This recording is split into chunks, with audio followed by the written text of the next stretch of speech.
And I'm about to talk to you about something that is extremely personal, but I'm bringing this to light because it shows how extreme they are when it comes to keeping their people and controlling them. And that is in regards to having children. I actually became pregnant in February 1996 with full intention of having a kid with my husband. I was 17 at the time. When I told my husband, he was understandably a bit surprised and scared, and I mean, who wouldn't be a bit scared as a young couple, or even not being that young? You know, your first kid's something that you could have nerves with, you know?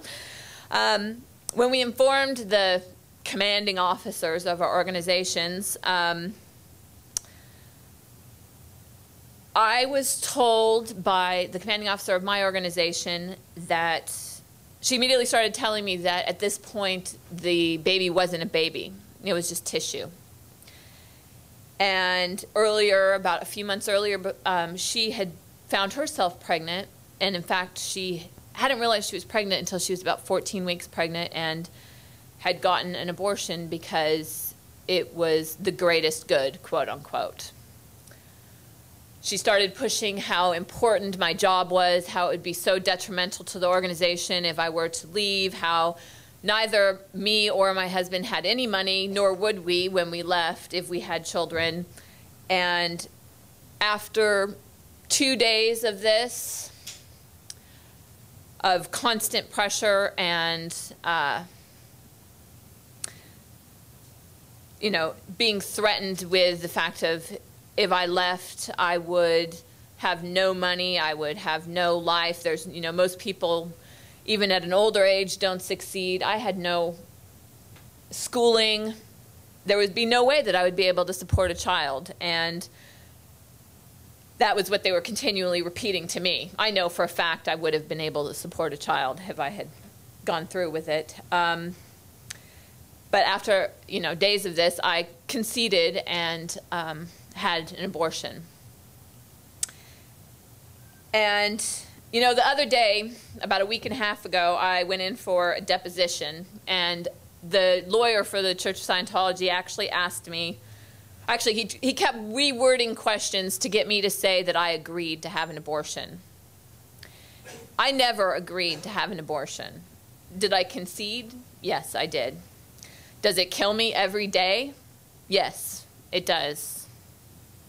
In fact, the last, you know, my last thought when I went in to get the abortion, in fact, I said the word, I said, wait. It was not what I wanted, but, you know, unfortunately, the circumstances went down as they did. And the whole subject of wanting to have kids continually came up with me while I was in the Sea organization, to the point where finally in 2001, I was sent to what's called the Rehabilitation Project Force, also known as the RPF in the Sea organization. What that is it's basically you're sent there for punishment. They consider it, you know, they're wanting to rehabilitate you, quote unquote, to get you back and working on a regular post. But really what it is you're just sent there to do intensive, hard labor for them. And, you know, you're put in total segregation from the rest of the world. I was separated from my spouse. I was separated from everyone that was important to me. I wasn't allowed to speak to my family. You're not allowed to have more than $20 on you at any given time. You're not allowed to go anywhere without another person. You're watched 24/7. There's always someone, you know, out in the hallway awake outside your rooms. And I was there for almost 3 years in the RPF. I could go on and on. Unfortunately, I don't have too much more time. But in the end, I knew that if I had said, you know, I don't want to do this anymore, I want to leave, as others have said, you know, you go through extensive handlings to be kept there. I knew that if I said I wanted to leave, I would be put on what's called the RPF's RPF, which, you know, I'm already working.